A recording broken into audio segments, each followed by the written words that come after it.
मुर्दाबाद मुर्दाबाद।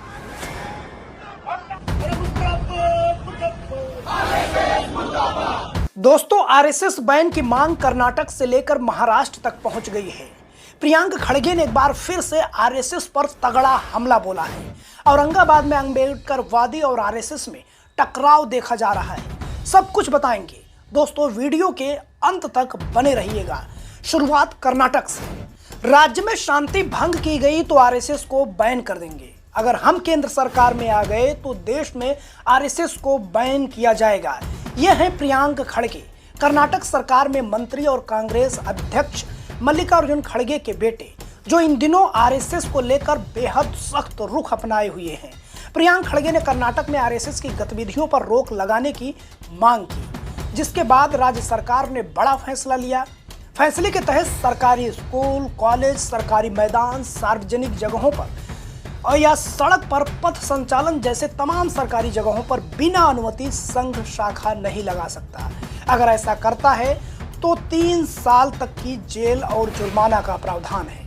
अब आरएसएस को कुछ करने से पहले सरकार से पूछना पड़ेगा कि शाखा लगा सकते हैं कि नहीं लगा सकते हैं।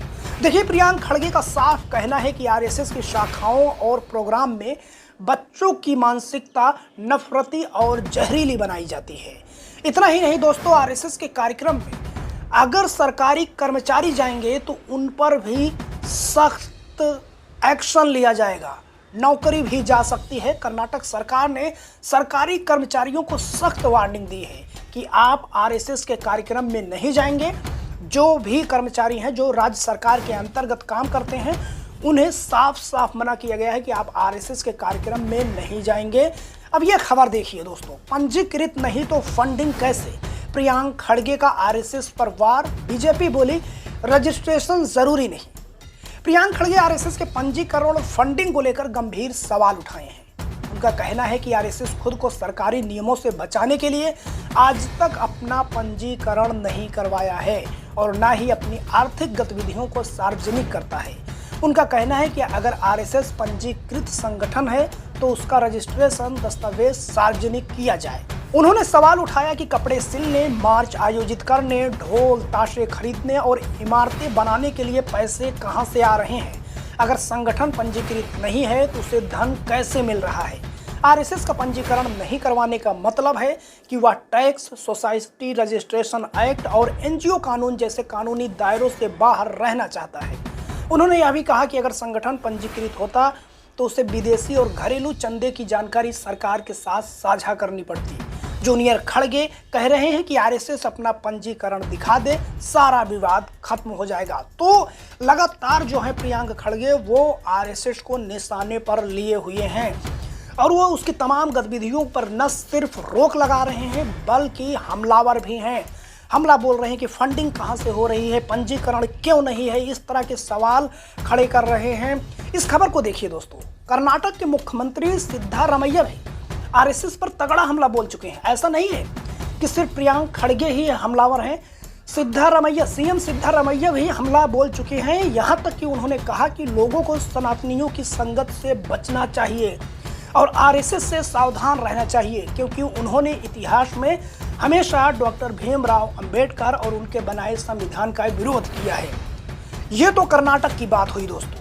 ये महाराष्ट्र की तस्वीरें हैं जहां पर अंबेडकर वादियों और आरएसएस के लोगों में टकराव देखा जा रहा है। यहाँ भी आरएसएस की गतिविधियों को बैन करने की मांग हो रही है। दरअसल यहाँ कुछ दिन पहले औरंगाबाद में पॉलिटेक्निक कॉलेज के सामने बिना परमिशन आरएसएस कार्यकर्ताओं ने अपना स्टॉल लगाया था, जिसका अंबेडकरवादी राहुल मकासरे और कुछ कार्यकर्ता विरोध करना शुरू कर दिया और स्टॉल हटवा दिया था। इसी को लेकर बाद में राहुल के खिलाफ एफआईआर दर्ज कर दी गई। अब इसको लेकर आरएसएस के खिलाफ वंचित बहुजन अघाड़ी के लोग सड़कों पर उतरे हुए हैं और वो सीधा सीधा आरएसएस की गतिविधियों पर बैन करने की मांग कर रहे हैं। और राहुल जो पॉलिटेक्निक कॉलेज के सामने से जो स्टॉल आरएसएस का हटाए थे, उनके खिलाफ जो एफआईआर हुई है उसको वापस लेने की ये लोग मांग कर रहे हैं।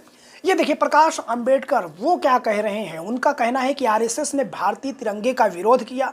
आरएसएस बाबा साहेब द्वारा दिए गए संविधान की जगह मनुस्मृति को देश में कानून बनाना चाहती है। जब बाबा साहेब के दिए हुए संविधान को अपनाया गया तो आरएसएस ने न केवल उसका विरोध किया बल्कि संविधान को जला के विरोध किया। आरएसएस समानता से नफरत करती है। आरएसएस दलितों, आदिवासियों और ओबीसी से नफरत करती है। आरएसएस बौद्धों, मुसलमानों और ईसाइयों से नफरत करती है। तो आरएसएस लगातार विपक्ष और अंबेडकर वादियों के निशाने पर है। उसकी गतिविधियों पर बैन लगाने की मांग हो रही है। इस पूरे मसले पर आप क्या कहना चाहते हैं, आप क्या सोचते हैं? अपनी राय कमेंट बॉक्स में जरूर बताएं।